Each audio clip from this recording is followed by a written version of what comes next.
I got the horse right here, the name is Paul Revere, and here's a guy that says if the weather's clear, can do.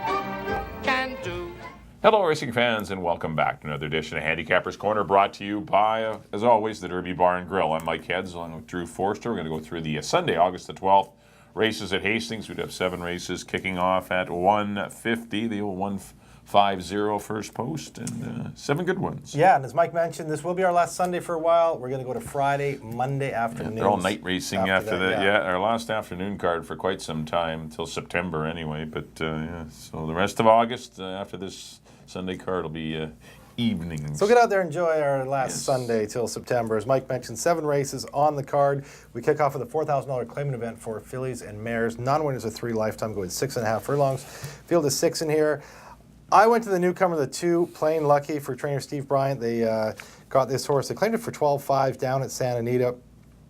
She won second that day, got a 66 buyer, came back, faltered a little, going 6 furlongs last time at Santa Anita in a 16 non-3. Now in for 4 non-3 here. She has to be tough. We've seen all these horses coming up from Southern California and be extremely tough here. No reason this one shouldn't be, and she attracts Richard Hamlin, who's batting 38% right now. Plain Lucky for me on top of, I put Carol's Command in the 2nd spot. Was in that same race as Tell Us a Tale last time. Gets back to a sprint where she was running better. The time before that, she ran a sprint in 8 non-3 behind a Notice, Tattooed Kitty, Peach Pike. Those are tougher fillies. Back in for a sprint. I got Carol's Command in the 2nd spot, and I threw in Seagold. Wasn't sure who else to put in. I threw in Seagold in the 3rd spot. She's coming out of that same 8 non-3 with Tattooed Kitty and a Notice. 2-4-1 for me. Yeah, I left my horse out. I know, Forest Bliss. I looked at her, but then I went with the ones that were coming out of the 8 non-3s. Yeah, anyway, I went to the 5-4. There's no speed in this race at all, other than the 2 Plain Lucky. Plain Lucky is anywhere near its California farm. This horse wins the race quite comfortably, and I'm just going to, I'm going to try. I'm not trying to beat. I'm going to have them both. But, I mean, Forest Bliss gets to sit, at least a good tracking trip, and if Plain Lucky doesn't finish the race on top, then Forest Bliss will be the one to inherit the lead. And her race last time was better than it looked. It was wide the entire 3 and 4 wide the whole trip. Blinkers off, probably not a bad thing either. 3 starts back was a good second to Storm Cruiser. I mean, she's as good as anything in here, other than Plain Lucky. So Forest Bliss for me over Plain Lucky, and I put Seagold in for 3rd. 5-2-1 for me in the Sunday opener on the race number 2. 12-5 3-year-old fillies going 6.5 furlongs. I see a pile of speed in here, and I'm going to try the 2 Sun Renita, who's put in 2 very good runs from off the pace this year. Defeated older mares last time and did it convincingly over stablemate Essie Rose and Bequest. Perhaps wasn't the strongest of maiden $16,000 races, but I just think the horse is going to get a favorable pace in her. Everything in here wants to be on or near the lead. Sun Renita does not want to be near the lead, and if the track's kind of playing fair, then I think she's got a big chance. Up at the 1, a Notice in for 2nd. Good runner-up effort to Tattooed Kitty, an older mare last time, and thought ran another winning race.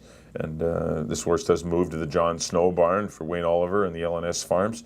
Enrique Gonzalez will ride this time, but the versatile filly that can sit on the pace or just, or go out to the front or sit just off of it. And so she has some versatility to her, but she's live in here. And I put the 4 Camus Reserve, who will go in blinkers. It's not listed but blinkers on Camus Reserve. But I went 2, 1, and 4, but I like Sun Renita just because of the pace. I had a fair bit of trouble with this race. You can make a case for about everybody in here. This is a well-matched field. I went to the 1 and Notice off a claim for John Snow. I just, those 8 non-3s, Tattoo Kitty is not a easy filly, and she's older. Now she gets in against straight 3-year-olds. I'm going to go Notice on top. I put Babylon Will Fall. For the other, Mike Anderson's got a few in here. I went with one of his different horses. Babylon Will Fall. Broke her maiden first out by like 5. I thought really impressive. Did it easy. It was her first start. I could see her taking a step forward in her 2nd start. She fits well in here too. Babylon Will Fall for me. The 2nd spot. And I threw in Sweet 16 in the 3rd spot. Broke her maiden first out for 25. Then ran into a pretty tough allowance race. Non-2 allowance with under par. Lookout Taylor. Last time she ran against Cypress Park. Under par, Jacob's Rocket Girl. This is a considerably easier race, so we could see a better Sweet 16 for me today. But this is a tough race. I went 1, 5, and 6. This might be an all-button race. I mean, we left out... The jockeys are all over the place in this one. Yeah, I know. They're all switching all over. Like Jose Sanzio won on San Renito last time, but because David Lopez is the first call rider for Todd Mountain Thoroughbreds, he ends up on it because he was on SE Rose that day. So that's why he takes over. It's not because the Sanzio thinks Babylon will fall is better, or Reyes may think that Cape Light thinks maybe is better. Cape Light we didn't touch on. She's eligible to win this. Yeah, there's a lot of jockey shuffling in this one, so it makes it difficult. On to the third.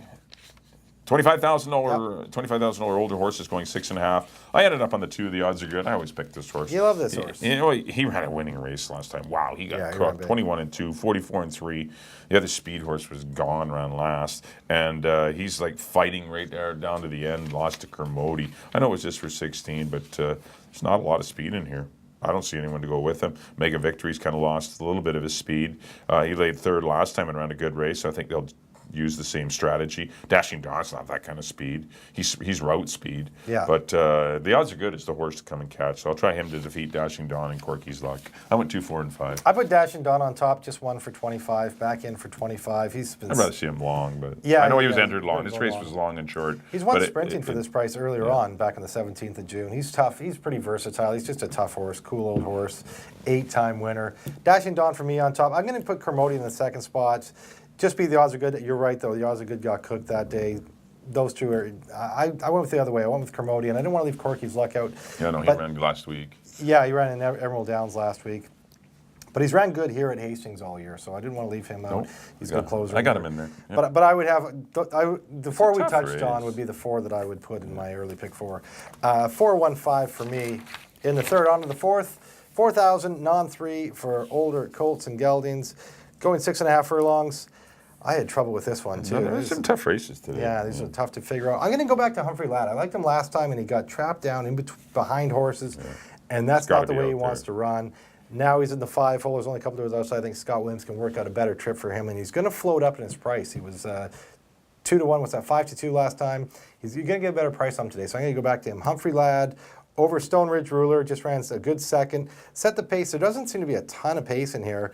I am a better cause. I don't know, now he's into a new condition, and he hasn't run since the beginning of July, and that's the only race he had this year, so maybe he's vulnerable. Torneador gets back to a sprint, which he's better at. So I went 5, 7, Stone Ridge Ruler, and Torneador in the third spot. 5, 7, and 4 for me. Yeah, I have the same 3 horses. I put Torneador on top just because there is no speed in the race. I think Torneador gets an easy lead. He should be dangerous returning to a sprint. I love betting horses that, speed horses. Route to sprint. And he's, especially when there's no speed to go with them. I mean, these horses are 23-2, and they can't get the lead, half of them. So Tornado is going to have a big lead in here, I think. I went 4, 7, and 5. But I agree. Those are the 3 horses that you touched on. On to the 5th race. 2-year-olds here, maiden special weight event. Nice big $25,000 purse. They're going to go 6 furlongs. We have 10 of them. Also have an also eligible in here. I went to 1 Explode, 2-year-old that ran well, hooked on the head end, really had pressure the entire trip. Stay Fantastic and Honky Tonk Woman, who were both impressive on BC Cup Day, ended up defeating him that day. He will go on Lasix, has worked probably on Lasix that day in a minute and 1/5, and I think you'll see a very good Explode with Amadeo Perez for Mark Clucci, who's having a great season. Put the 4-horse Call It a Wrap, who was absolutely green as grass in his debut. Lost contact with the field around the first turn. 11 was kind of a generous split. That horse was like 20 back. This horse had really lost contact with the field and then made this big run. He's since worked well, and he'll be a better horse this time. Richard Hamill re-rides for River's Edge Racing and Craig McPherson. This horse is live. And up at the 10, New Manny's Reward. He just got racing a little too much there and kind of flattened out last time. They put the blinkers on last time. Yeah, that failed. And the 8 days didn't help. Coming back in 8 days, that kind of backfired, and the blinkers. So they're coming off. 10-hole might not be the worst thing for him. He doesn't mind being on the outside. Big, long backed horse that probably clear of trouble is what's best for him. But I went 1, 4, and 10. I agree. The 1 looks tough in here. 2 really good races. 1 behind Notice, and the last time was Stay Fantastic and Honky Tonk Woman. And goes to the Lasix program. That's not going to hurt his chances. Explode for me on top. I'm going to put Aleutian Harbor in the second spot. The Phil Hall, Peter Reddicup runner. 2-year-old son of Harbor, the gold of a Belong to Me mare. Been working well. Top connections, Peter Reddicup, Phil Hall, Enrique Gonzalez. Didn't want to leave that one out. This one looks like it can run some. Illusion Harbor for me in the second spot. And I threw in, I don't want to leave this horse out, Midnight in Maui, the Forester horse in here that Arnie Benoweth paid $100,000 for the sale last year. Did not show up at all in his first race, but I know it's not on the form. He worked in 35 this morning, so hopefully the light went on a little bit. And he's getting there. He's a big, beautiful colt, or gelding. Generally, Forester horses are better second time out. They don't, first one's for them, and then they kind of ask to tune up a little bit for the second start, so you could see more out of him, and you're going to get a good price. And Dennis Arrojo's been aboard for all his morning works and whatnot, and he does ride him today. 178 for me in the fifth. On to the sixth, fillies and mares, maiden 8, going 6.5 furlongs, field of 9. I went to the dropper here, Rain or Shine, the 6 horse for Keith Pearson. Our good friend Ken Johnson and Sharon Johnson own this horse. We're running maiden special weights with Doris Darlin, who came back to win a maiden special weight the other day. Sharp Contrast, Cypress Park, Tiptoe. Just got beat a length and a half by Tiptoe first out this year. Now in for 8,000. I think she's the boss in there. I got Rain or Shine on top of Essie Rose, taking the drop from 16, got beat by Sun Renita. So watch how Sun Renita runs in the first. If she levels the field, then you know that race was even liver. But Essie Rose nonetheless looks to be tough in here. Essie Rose in the second spot. And I put Largo, another one coming out of the maiden special weight company, adds blinkers today. Mark Clucci has very good numbers with horses adding blinkers and dropping. So Amadeo Perez takes the call on Largo. I went 6, 7, and 1. Yeah, I went to the 7, Essie Rose. I guess can get first crack at any tiring speed. The 2 John Snow runners went at it last time. I don't think they're going to do that again. Pender Island and John Second Solo, the 2 and 5. No, it was not a delightful development. And Largo has some speed, perhaps, too, down the inside with blinkers. So there could be those 3 that go out there. And I think Essie Rose is the one that gets first crack at them. I think this horse has the best gate speed out of the balance of the field to get into that nice catbird seat behind the leaders. And I think that could be the key to victory. Whoever gets that spot anyway, it's got a big leg up on perhaps winning the race. I put the 6 horse Rain or Shine, who has no early speed, which is a bit of a hindrance, even though the horse is dropping from maiden special down to the maiden 8, but of course very live, this filly. And the 3 horse Simply Golden, another one, no early speed. Hamill sticks with for Craig McPherson, and this horse could come running on late as well. But once again, that's the only thing I didn't go to him was just because of his lack of pace. I went 7, 6, and 3 in race number 6. On to the 7th and final, 62.50 fillies and mares, going 6 1/2 furlongs. I'm on the 5 here, Beloved Betty, a newcomer, claimed by Glenn Todd in the North American Thoroughbred Horse Company, claimed for $5,000 at Churchill. Form was very nice down there. A couple of good work since arriving. Has a little bit of speed. Might be good enough to sit close to Tattooed Kitty, who might get the lead to herself. Those 2 for me, I thought were kind of inseparable until I see Beloved Betty race one. So it's hard to fall in love with her off of the one race. But actually, the one they had, Red Hot Rio, last Friday night, ran very well off the claim. It was also claimed and vanned up here from Churchill. But 5, 6, and I put the 1 horse Sheila's Rose is always consistent. 5, 6, 1 for me in the finale. I don't have much to add. I think Beloved Betty gets the lead here. Bubble at the start last time. Before that, she was always right close to the pace. Yeah. Yeah. She lays close and Tattooed Kitty. But those are the 2 that I would definitely be playing in my late pick 4s or anything. I'm with you. 5 Beloved Betty over Tattooed Kitty, and Sheila's Rose I put in the 3rd spot. 5, 6, and 1, same numbers as Mike. That'll do it for our analysis of the Sunday card. Up next on screen will be our picks. Mike, as always, you're up first. There we go. Back in race number 1, I went to the 5, Forest Bliss. Going to call for a bit of an upset, 5, 2, and 1. Albina. But the 2 is definitely the one to beat. Plain lucky, but I'm going to go 5, 2, 1 in the opener. Race number 2, I went to the 2, Sun Renita. Hopefully take advantage of a hot pace, 2, 1, and 4. Race number 3, I went to the Speedy number 2. The odds are good. Going to go 2, 4, and 5. Race number 4, I went to the 4, Torneador over the 7, Stone Ridge Ruler, and the 5, Humphrey Lad. Race number 5, I'm going to go to the 1, Explode. Hopefully the first time Lasix is the key for 1, 4, and 10. Race number 6, I went to the 7, Essie Rose over the 6, Rain or Shine, and the 3, Simply Golden. And the 7th and final, I went to the 5, Beloved Betty. Going to go 5, 6, and 1 to close it out. On to my picks, there we go. Back in the first, I went to the newcomer number 2, Plain Lucky, over the 4 and the 1. In the second race, I went to the newly claimed number 1, Unnoticed, over the 5 and the 6. In the third, I went to the 4, Dashing Dawn, over the 1 and the 5. In the fourth, I went to the 5, Humphrey Lad, over the 7 and the 4. In the fifth, I agree with Mike on number 1, Explode, in the baby race, over the 7 and the 8.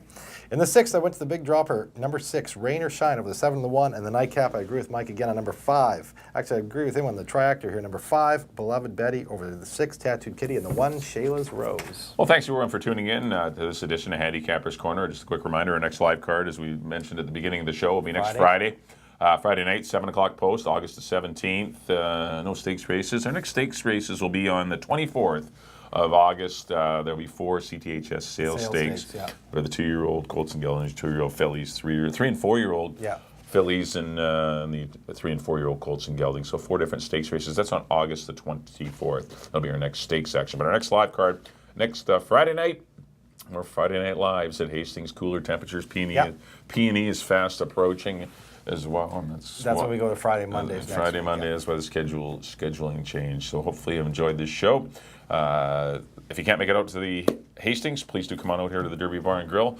Always great food and great atmosphere. On behalf of Drew, thanks to everyone for tuning in. We'll see you next time here on Handicapper's Corner.